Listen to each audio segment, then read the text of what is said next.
خاتم الانبیاء ہیں، ان کی بات کسی سے نہیں ملی ہے، سید المرسلین ہیں، سید آپ کا اپنا ارشاد آنا سید ولد آدم ولا فخر، کہ میں انسانیت کا سب سے بڑا سردار ہوں، انسانی نسل کا، اور اس میں کوئی فخر نہیں میں کرتا ہوں، یہ اللہ تعالیٰ کی مجھے میرے اوپر عنایت ہے۔ وہ دعا مانگ رہے ہیں، وہ اللہ کے وہ نبی جن کے بعد کسی نبی نے نہیں آنا ہے، اور وہ نبی جن کے بارے میں یہ حکم ہوا ہے خود ان کو کہ کہیں کہ ان کنتم تحبون اللہ فاتبعونی، جن کی اتباع کا،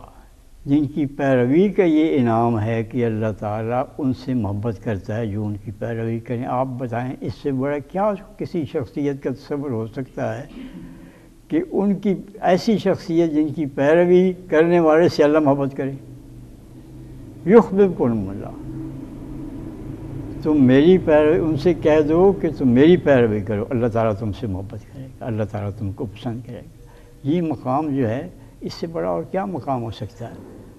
تو وہ جو ہیں وہ ارشاد یہ فرما رہے ہیں، وہ یہ اللہ تعالیٰ سے دعا مانگ رہے ہیں کہ یا اللہ جس کے ذمہ میری امت کا کوئی کام ہوا، جو میری کسی طرح سے بھی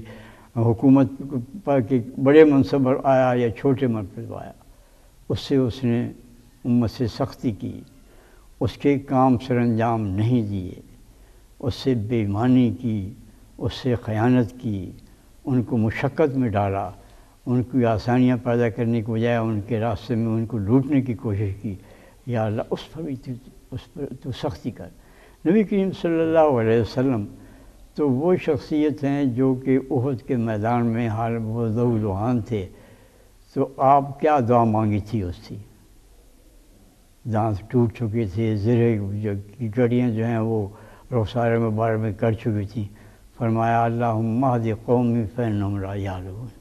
اے اللہ تم میری قوم کو ہدایت دی، یہ جانتے نہیں ہیں، یہ نادانی کی وجہ سے انہوں نے یہ کیا۔ وہ نبی کریم صلی اللہ علیہ وسلم، وہ شخصیت جن کو قرآن مجید کی رحمت للعالمین کہا ہے کہ دنیا بھر کے لیے وہ جو ہیں ان کا وجود جو رحمت ہے، ان کا پیغام رحمت، ان کا کردار رحمت، ان کی شریعت رحمت اور ان کی تعلیمات رحمت۔ وہ رحمت جو ہے وہ دعا مانگ رہے ہیں اس شخص کے لیے جو کہ امت کی مشقت میں ڈالتا ہے۔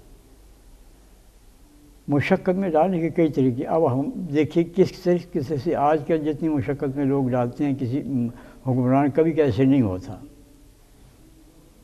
کسی حکمران کو کسی راستے سے گزرنا ہے، گھنٹوں وہاں ٹریفک بند ہو جاتی ہے، مریض جو ہیں وہ دم توڑ دیتے ہیں کیونکہ صاحب سواری گزرنی ہے وہاں سے، ٹیکس لگ رہے ہیں کوئی فریاد نہیں ہے ان کی، ٹاکے پڑ رہے ہیں کوئی فریاد نہیں ان کی، پولیس والے کے پاس جائیں تو وہ درج نہیں کرتا جب تک کہ پیسے نہ لیں، عدالتوں میں جائیں تو وہاں دھکے کھاتے پھرتے ہیں، اور وہاں جو ہے وہ گواہوں کی گواہیاں جو ہیں وہ لینے میں سال تک وہ کیسز چلتے رہتے ہیں۔ غرض کہ جہاں تک حکومت کا تعلق ہے وہ آج ہمارے میں مشاہدے کی بات ہے، اور ہم میں سے ہر شخص تقریباً اس کو بھگت رہا ہے کہ یہ نظام حکومت اور یہ حکمران جو ہیں یہ انسانوں کے لیے اور خود اپنے ملک کے باشندوں کے لیے جو ہیں یہ عذاب اور مصیبت بنے ہوئے ہیں۔ اس سے بڑی کیا بات ہو سکتی ہے، فشقق کی اس سے بڑی کیا علامت ہو سکتی ہے کہ خود اپنے ملک کے باشندوں کو بمباری کا نشانہ بنایا جائے، اپنے ملک کے باشندوں کو پکڑ کر دوسروں کے حوالے کیا جائے، اپنے ملک پر دوسروں کو خوش کرنے کے لیے جو اسلام کے دشمن ہیں، مسلمانوں کے دشمن ہیں، امت مسلمہ کے دشمن ہیں، خدا اور رسول کے دشمن ہیں اور مسلمانوں کی تباہی چاہتے ہیں، ان کو اپنے ملک کے باشندے پکڑ کے ان کے حوالے کر دیے جائیں اور ان سے پیسے وصول کیے جائیں۔ ٹیکس لگاتے ہیں تو یہ نہیں دیکھتے کہ یہ کیا ہو رہا ہے۔ جو یہ ساری جتنی بھی دولت ہے یہ کسی ایک شخص کی دولت نہیں ہے، یہ پاکستان کی دولت ہے، اور اس میں پاکستان کے 16 کروڑ جو باشندے ہیں ان میں سے ہر ایک کا حصہ ہے، لیکن اس میں ایک شخص جو ہے وہ جو چاہتا ہے اس میں جیسے چاہتا ہے اس میں تصرف کرتا ہے۔ ملک کے اندر اب دیکھیں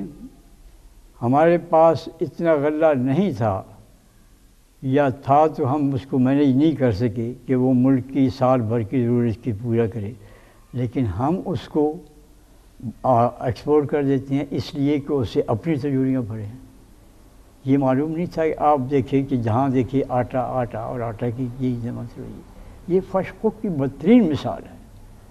کہ آپ کے پاس گندم موجود ہے، آپ اس کو بیچ رہے ہیں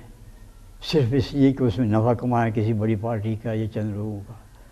لیکن اب یہ ہے کہ لوگ ترس رہے ہیں، دھکے کھا رہے ہیں آٹے کے لیے، اور قیمتیں بھی اس کی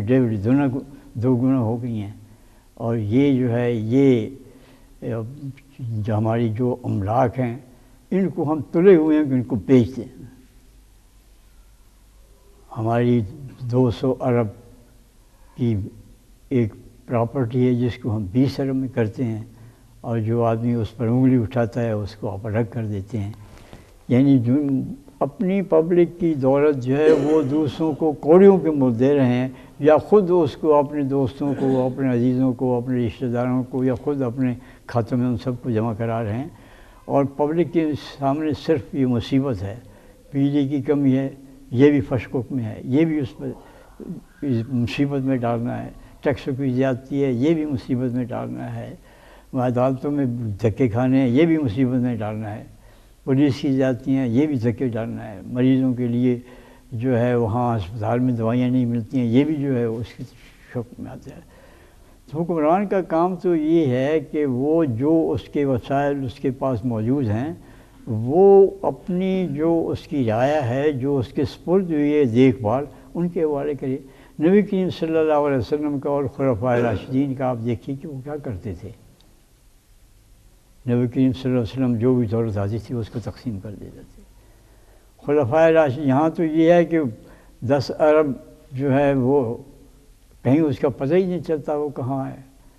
باہر سے زرعے کے لیے جو چیزیں آتی ہیں ان کا کوئی حساب کتاب ہی نہیں آج تک معلوم ہو کہ کتنا آیا اور کتنا اس میں سے خرچ ہوا۔ لیکن وہاں یہ ہے کہ خلیفہ وقت جو ہے وہ بیمار ہیں، ان کو شہد کی ضرورت ہے اس کے علاج کے لیے، ان کو کوئی انہوں نے عیاشی کے لیے یا محض لذت کے لیے شہد کو نہیں کھانا، لیکن وہ یہ سمجھتے ہیں کہ نہیں، یہ جب تک کہ مجھے بیت المال کا جو جن کا یہ مال ہے وہ اس کی اجازت نہیں دے میں اس کو استعمال نہیں کر سکتا، تو وہ لوگوں سے پوچھ کے اس کو استعمال کرتے ہیں۔ یہاں یہ ہے کہ اربوں جو ہیں وہ ہضم کر جاتے ہیں اور پھر اس کا جو ہے کوئی پتہ ہی نہیں چلتا کہ وہ کہاں گیا اور کس طرح سے وہ کہاں پہنچا ہے۔ تو یہ اللہ تعالیٰ نے ان کے لیے یہ اس کو سمجھتے نہیں ہے، لیکن عذاب کتنے عذاب اس کے یہ دیکھیے کہ ہم آپ یہاں بیٹھے ہیں، ہمیں کوئی پرواہ ہی نہیں ہے، لیکن ان کو باہر نکلنا ہوتا ہے تو کس میں جاتے ہیں؟ یا تو ہیلی کاپٹر کے ذریعے سے کی جاتے ہیں۔ ہر وقت ان کو اپنی جان کا خطرہ لگا ہوا ہے، موت تو ایک وقت آنی ہے، لیکن یہ کہتے ہیں ان کو ہر وقت موت کے خوف میں مبتلا رہتے ہیں۔ ان کی بلٹ پروف گاڑیاں کروڑوں کی جن کی قیمت ہوتی ہے ان کو انہوں نے رکھی ہوئی ہیں، اور اس سے یہ سمجھتے ہیں کہ یہ ہمیں موت سے بچا لے گی۔ وہ تو صرف یہ ہے کہ موت جو ہے وہ آپ کی حفاظت کرتی ہے، اس گھڑی پہ اس نے آنا ہے جس پہ اس نے آنا ہے۔ فلا یستأخرون ساعۃ ولا یستقدمون، نہ اس میں سے وہ کوئی ایک لمحہ آگے آ سکتی ہے نہ پیچھے آ سکتی ہے، لیکن اس کے لیے اہتمام کتنا ہے۔ جب نکل کے جاتے ہیں ایک جگہ سے دوسری جگہ جاتے ہیں تو دو روئے جو ہیں اس کے لیے محافظ کھڑے ہوتے ہیں، اور پبلک جو ہے وہ عذاب میں آ جاتی ہے۔ تو یہ کتنا بڑا عذاب ہے کہ ان کی نیندیں رات کی اڑی ہوئی ہیں کہ پتہ نہیں ہمارے اوپر کس وقت کوئی حملہ آور ہو جائے گا، کس کی گولی ہمارے سینے میں آ کے لگ کے ہمیں جو ہے وہ ساری جو ہے اب سارے عیش اور عیاشی جو ہے ہماری وہ ختم ہو جائیں گی۔ یہ عام آدمی تو نہیں ہے، یہ ان کے لیے مبتلا ہے۔ اور پھر یہ دیکھیں کہ کتنی عذاب میں مبتلا انہوں نے کر رکھا ہے کہ اپنے لوگوں پر تشدد کر کے اور ان پر زیادتیاں کر کے اور ان کی گردن پر مسلط ہو کے یہ دوسروں کے کس طرح سے غلام بن گئے ہیں کہ جو بات ان کی طرف سے آتی ہے اس کو آگے کیوں جھڑا نہیں کر سکے اس کو مان لیتے ہیں، کہتے ہیں یہ دو، یہ اس کے لیے حاضر ہوتے ہیں۔ تو یہ جو ہے ان کے لیے عذاب ہے، مگر اس عذاب کو یہ برداشت کرتے ہیں، اس ذلت کو یہ برداشت کرتے ہیں کہ ان کے ادنا سے آدمی جو ہے وہ ان پہ آگے روب جمائیں اور ان کو یہ حکم دیں گے یہ کرنا اور یہ نہیں کرنا ہے۔ لیکن خود اپنے جو لوگ ہیں، اپنی جو رعیت ہے، جن کو یہ ان کی حفاظت فرض ہے، جن کی دیکھ بھال ان کا فرض ہے، اس پر یہ سوائے ظلم کے اور سوائے محرومیوں کے اور سوائے زیادتیوں کے ان کے پاس کچھ نہیں ہے۔ اللہ تعالیٰ ہمیں ایسے حکمرانوں سے محفوظ رکھے۔ اب میں آپ کو بتاتا ہوں کہ یہ حدیث حضرت عائشہ رضی اللہ تعالیٰ عنہا نے جو بتائی ہے، اس کا پس منظر کس طرح سے کس موقع پر یہ آئی، یہ بھی بڑی عبرت کی داستان ہے۔ یہ ایک شخص آیا حضرت عائشہ رضی اللہ تعالیٰ عنہا کے پاس کوئی مسئلہ پوچھنے کے لیے، تو انہوں نے کہا کہ تم کہاں سے آئے ہو، کون ہو؟ کہنے لگے کہ میں مصر سے آیا ہوں۔ تو آپ نے فرمایا کہ وہ تمہارا امیر جو ہے وہ تمہارے ساتھ کیسے رہا، اس کا سلوک کیسے تھا؟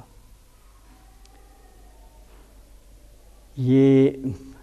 جو شخص تھے ان کا نام تھا عبد الرحمن بن شمامہ، جنہوں نے بات آ کے پوچھی، تو انہوں نے کہا کہ وہ جو ہے ہمارے ساتھ کوئی جاتی نہیں کرتا، کوئی ایسی بات نہیں کرتا جس سے وہ معلوم ہو کہ وہ ہم سے نفرت کرتا ہے۔ ہم میں سے اگر کوئی کسی کا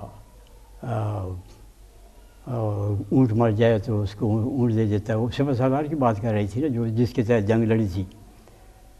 تو اور اگر کسی کا غلام جو ہے وہ مر جائے تو اور غلام دے دیتا ہے، کسی کے پاس خرچے کی کمی ہو تو اس کا خرچہ دے دیتا ہے۔ یہ شخص جو تھے ان کا نام تھا، جس امیر کی بات ہو رہی ہے، معاویہ بن خدیج۔ تو حضرت عائشہ رضی اللہ تعالیٰ عنہ فرماتی ہیں، دیکھیے حدیثیں کس طرح سے میں پہنچی ہیں کہ اس شخص کا جو کام تھا اس کی وجہ سے میں حضور کا یہ ارشاد جو ہے وہ مجھے منع نہیں کر، روک نہیں سکتا کہ میں اس کا ارشاد کروں، یہ اس کے حق میں جاتی ہے بات جو حدیث ہے۔ لیکن میں پھر بھی یہ کہوں گی اس کو ساری حرکت کے باوجود جو اس نے کی، وہ حرکت کیا تھی؟ وہ یہ تھی کہ امیر معاویہ کی طرف سے وہ کوشش کر رہے تھے کہ حضرت علی جو ہیں یہ ان کے جو وہاں کے ہیں گورنر مصر کے، ان کو جو ہے وہاں سے ہٹا کے اپنے گورنر وہاں بھیجے جائیں۔ چنانچہ انہوں نے وہاں فوج بھیجی، جس فوج پر تو کام وہ ان کی سرکردی میں معاویہ بن خدیج، اور وہ گورنر سے محمد بن ابی بکر، محمد جو تھے حضرت عائشہ رضی اللہ تعالیٰ عنہا کے بھائی تھے۔ انہوں نے کیا کیا کہ وہ تو ظاہر ہے کہ وہ تو ایک نوجوان تھے اور وہ بڑے زبردست سپاہی سالار تھے، شکست ہوئی محمد بن ابی بکر کو، اور انہوں نے ان کو قتل کر کے ان کی کھال جو ہے ایک گدھے کی کھال کے اندر سی کر اس کو جلا دیا۔ وہ کہتی ہیں کہ میرے بھائی کے ساتھ انہوں نے یہ کیا، لیکن اس کی وجہ سے یہ نہیں ہے کہ یہ جو نبی کریم صلی اللہ علیہ وسلم کی حدیث ان کے حق میں جاتی ہے میں اس کو کہنے سے رک جاؤں۔ دیکھیے کیا انصاف ہے، اللہ تعالیٰ کی کتنا بڑا مقام دیا تھا ان سے کہ وہ ان سے بھی انصاف کرتے ہیں جو ان کے بھائی کا قاتل ہے، اور جو ان کے بھائی کو اس طرح سے موت دیتا ہے، ایک ذلت کی موت، قتل کر دیا ٹھیک ہے ہو گئے، لیکن ایک گدھے کی کھال کے اندر ان کو سلوا کے جلایا گیا۔ اللہ تعالیٰ ہمیں توفیق دے انصاف کرنے کی، اور اللہ تعالیٰ ہمیں اپنے خاص کرم سے وہ حکمران دے جو اس کی رعیت، اس کی انسانوں کی جو ہے وہ خدمت کرنے والے ہوں، خدا کا خوف کرنے والے ہوں، ملک کی وسائل کو صحیح استعمال کرنے والے ہوں۔ وآخر دعوانا الحمدللہ رب العالمین۔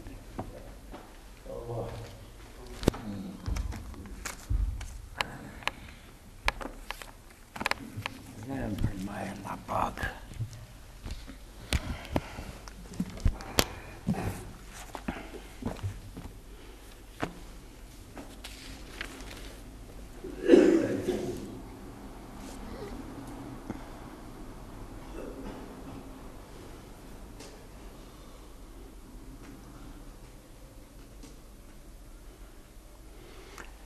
اعوذ باللہ من الشیطان الرجیم، بسم اللہ الرحمن الرحیم۔ الذین آتیناہم الکتاب یعرفونہ کما یعرفون ابناءہم وان فریقا منہم لیکتمون الحق وہم یعلمون الحق من ربک فلا تکونن من الممترین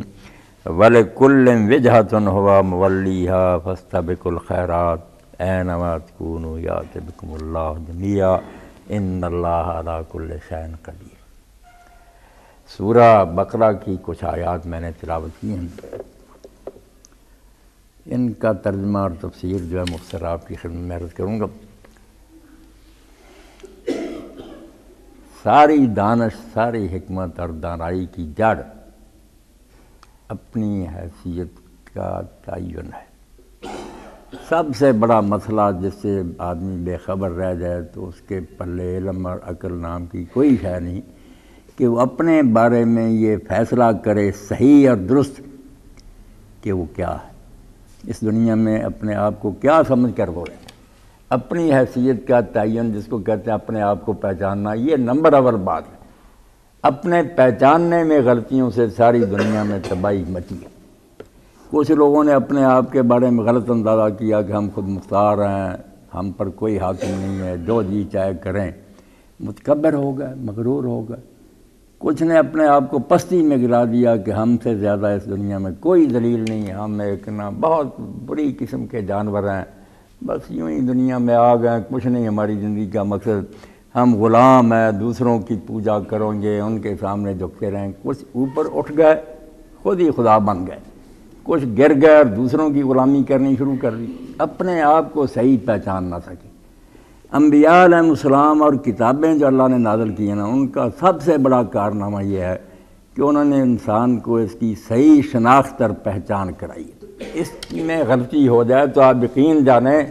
سارا محل جو ہے تہذیب و تمدن کا وہ ٹیڑھا ہو جائے گا۔ پہلی اینٹ ہی غلط ہے، آسمان تک لے جائیں سب خرابی خرابی۔ یہ مسئلہ حل ہونا چاہیے کہ آپ کیا ہیں اور کیا سمجھ کر اپنے آپ کو اس دنیا میں رہیں۔ علامہ اقبال رحمۃ اللہ علیہ کا کلام حکیم صاحب بڑی تعریف ان کی کر، یقین جانیں کہ وہ اس بھٹی میں ڈالا گیا جس میں ڈالے جانے کے بعد لوگ جل گئے، مگر وہ ابراہیم علیہ السلام کی طرح اللہ کی مدد اور نصرت سے بچ کر آ گیا۔ اسی لیے کہتے ہیں نا، فریب دانش حاضر سے باخبر ہوں میں کہ میں اسے آگ میں ڈالا گیا ہوں مثل خلیل۔ مجھے بھی اس آگ میں ڈال دیا گیا تھا، کافر ہو جاتا وہ، مگر کہتے ہیں میں رات کے وقت تہجد نہیں چھوڑتا تھا، اس وقت بھی روتا تھا اللہ کے سامنے، ماں باپ کی تربیت کا اثر تھا، اور اس کے نتیجہ میں اللہ نے مجھے گمراہ نہیں ہونے دیا۔ تو اس مرد خدا نے قرآن و سنت کی روشنی میں 4 باتیں انسان کے بارے میں جو ان کو بہت نمایاں کیا کہ قرآن 4 پہچانیں آپ کی کراتا ہے۔ پہلی پہچان ہے یا ایھا الناس انتم الفقراء، تم فقیر ہو۔ اگر اپنے بارے میں سوچو نا، اپنی تاریخ دیکھو تو کچھ مدت پہلے تم تھے ہی نہیں۔ جب تھے ہی نہیں تو ہمارے پاس ہم اتنے بڑے فقیر تھے کہ یہ جو زندہ فقیر ہیں ان کے پاس پھر بھی کچھ ہے، ان کا جسم یہ ہاتھ پاؤں ہے، کوئی مکان ہوگا، مگر ہم تو نیست تھے، عدم۔ ہم سے بڑا کنگار اور مفلس کون ہوگا جن کے پاس ہستی نہیں، تھے ہی نہیں، نتھنگ تھے۔ اس وقت ہمارے پاس نہ علم، نہ عقل، نہ سننا، نہ دیکھنا، نہ جسم، نہ کوئی، جو چیز ہوتی نہیں، اس سے بڑی کوئی گالی ہے کہ وہ ہے ہی لاش ہے، ہم کہتے ہیں وہ کیا، کچھ بھی نہیں، حالانکہ ہوتا ہے، مگر یہ بہت بڑی سمجھتے ہیں دھبے کی بات ہے کہ کچھ بھی نہیں۔ تو انسان ایسا فقیر ہے کہ سرے سے اس کے پاس وجود اور ہستی نہیں، تھا ہی نہیں، اور کیا اس کے پاس ہونا۔ پہلی بات تو فقر اپنا معلوم ہوتا ہے کہ ہم ذاتی طور پر تو بالکل اگر اپنی اصلیت کو دیکھیں ہمارے پاس اپنا کچھ نہیں، ہمارا ہوتا پہلے سے نہ ہوتا کچھ نہیں ہمارے پاس۔ یہ جو ہے نا اپنی فقیری اور محتاجی کا احساس، علامہ ابن تیمیہ رحمۃ اللہ علیہ فرماتے ہیں جو فقر کا درویشوں نے ذکر کیا، وہ فقر یہ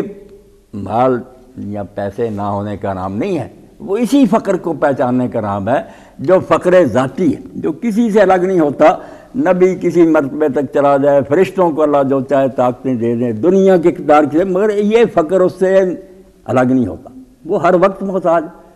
اس کا کچھ نہیں۔ اب کہاں سے ملتا ہے وہ دوسری بات سمجھ میں آتی پھر کہ جب کچھ نہیں تھے ہم اور اب بہت کچھ ہے،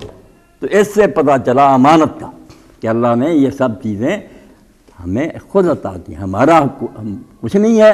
یہ سب اس کی دین عطا۔ یہ خود پتہ چل جائے کہ جب ہمارے پاس کچھ نہیں تھا اور اب بہت کچھ رکھتے ہیں ہم، تو کہاں سے آیا، کسی نے دیا۔ یہ امانت، امین، پہلا فقیر، دوسرا امین۔ اب یہ بات جب کھل گئی کہ ہماری کوئی چیز نہیں ہے، یہ سب کسی کا عطیہ، تو اب ظاہر بات ہے جس کا عطیہ ہے اس سے پوچھنا تو پڑے گا کہ آپ کی یہ امانت ہے، آپ نے دیا اور آپ واپس بھی لے لیتے ہیں کچھ مدت بعد، تو کیوں مجھے دیا ہے؟ کیا کروں جس سے آپ خوش ہوں گے اور کیا کروں جس سے ناراض ہو جائیں گے اور بعد میں میرا کیا بنے گا؟